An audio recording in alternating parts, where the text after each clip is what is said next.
The most powerful person in the room is rarely the loudest. It's the one who is completely comfortable saying nothing. And once you understand this, you'll never speak the same way again.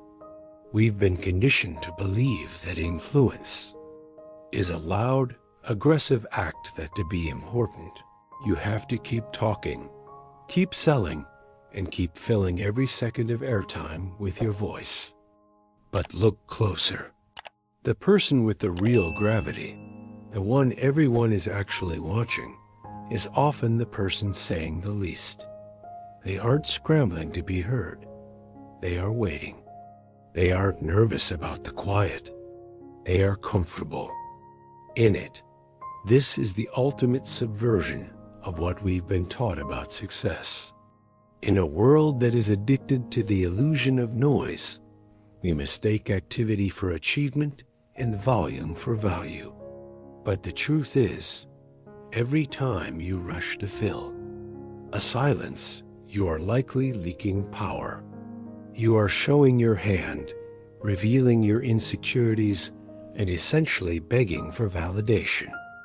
If you feel like you've been overlooked despite having the most to say, it's because you haven't mastered the psychological power of the pause. Silence isn't just the absence of noise. It is a high-status power move that signals total self-possession. Today, I'm going to show you how to stop the social leaks that are draining your authority and how to use silence to plug the holes in your personal brand. This isn't just about being a quiet person. This is about the strategic application of the scarcity principle to your own communication. In economics, value is driven by rarity. If gold were as common as gravel, it would be worthless. Your words work exactly the same way. When you speak constantly, your market value plummets because your thoughts are viewed as an infinite resource. However, when your words are rare, people naturally assume they are expensive. This is why high-status individuals think of top-tier CEOs, master negotiators, or even iconic film characters rarely ramble. By withholding your immediate reaction, you force the listener's brain to engage in what psychologists call processing lag. Because you aren't providing an instant response, the other person's brain has to work harder to interpret your stillness. This creates an immediate aura of mystery and authority. While they are spinning their wheels trying to figure you out, you are the one holding the cards.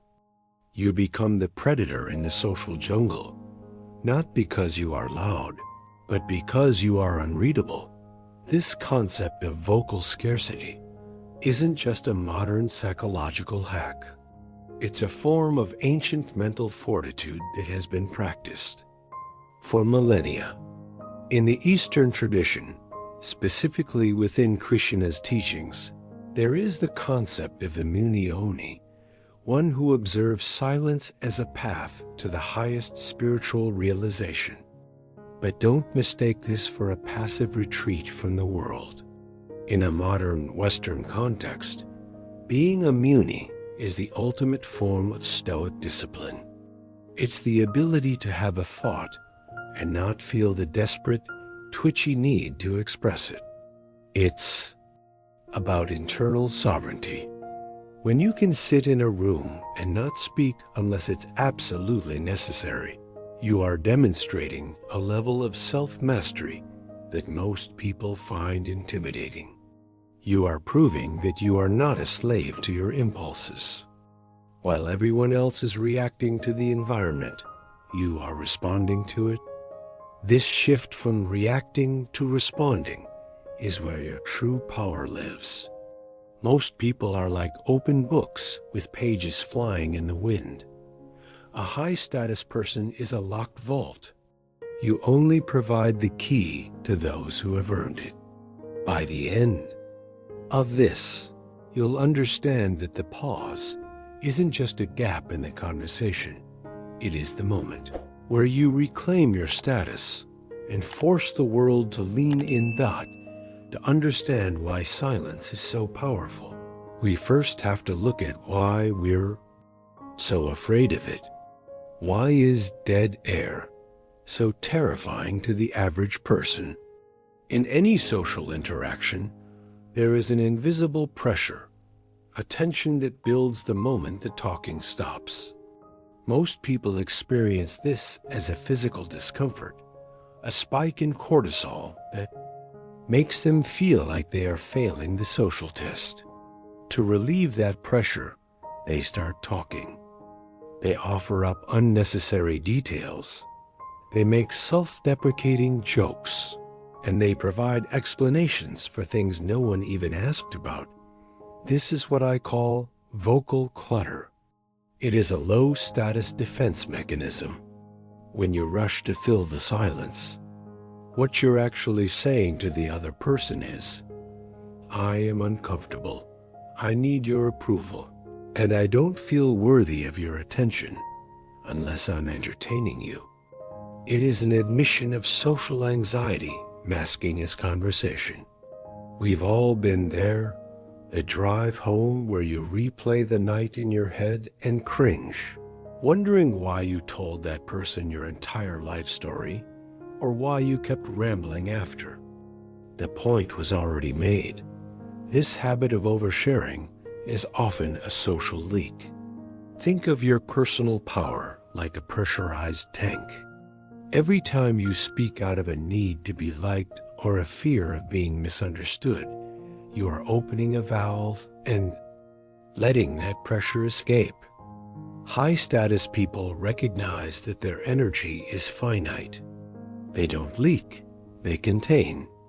When you witness someone who is comfortable with silence, you are witnessing someone who doesn't need external validation to feel okay in the moment. Don't need you to nod, they don't need you to laugh, and they certainly don't need you to tell them they're doing a good job. This independence is what makes them magnetic. Most people are approval seekers, constantly scanning the room for cues that they are accepted. By staying silent, you signal that you are the one who provides the validation, not the one who begs for it. You shift the dynamic so that the other person begins to wonder if they are measuring up to your standards. We also have to address the unconscious need to prove. This is the trap of the person who wants to be seen as the smartest or most experienced in the room. They interrupt, they add on to every point, and they try to dominate the narrative. But in the psychology of status, the person who is trying to prove their worth is inherently the one with the lower status. If you were truly the expert, if you were truly the leader, you wouldn't feel the need to broadcast it.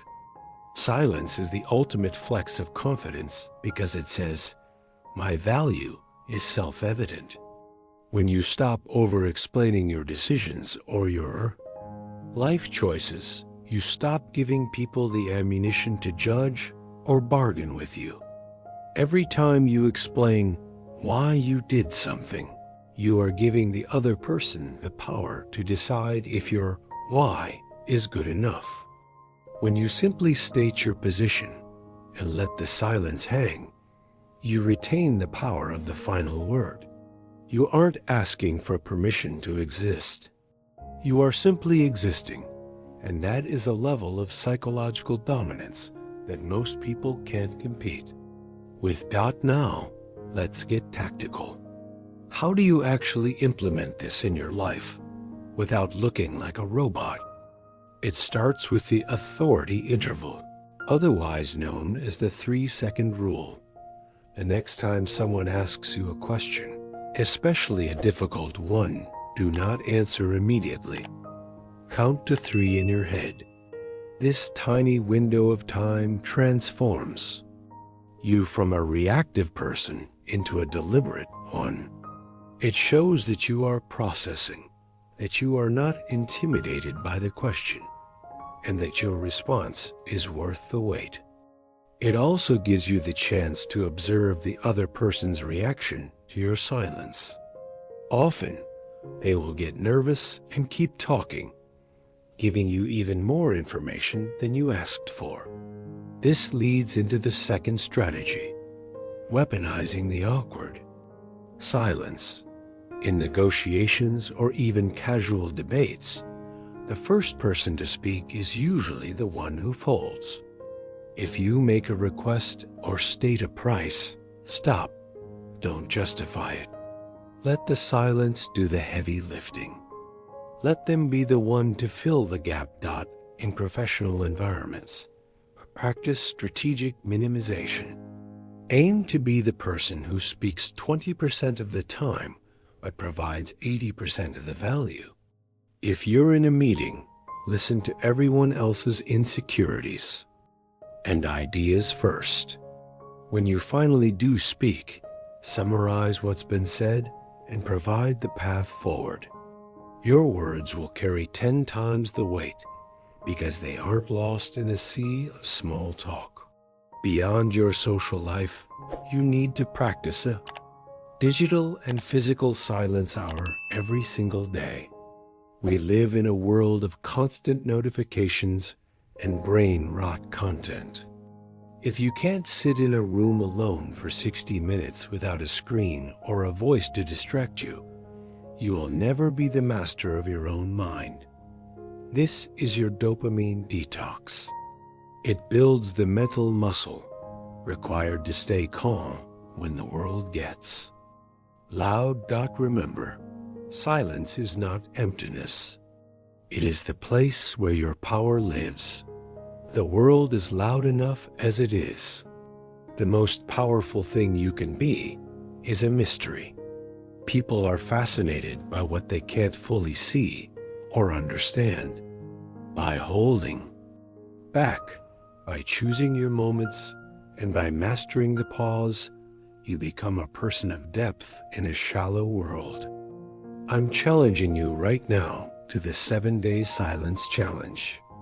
For the next week, I want you to commit to the 3-second pause in every conversation you have. Don't over-explain your no's, and don't rush to fix the awkwardness. Pay attention to how people start treating you differently, how they lean in, how they choose their words more carefully, and how much more respect you suddenly command. Try it for 7 days. Come back to this video and tell me exactly what happened in the comments. For the next 7 days. Stop trying to impress anyone. Pause. Observe. Say less. And then come back and tell me, did people start treating you differently?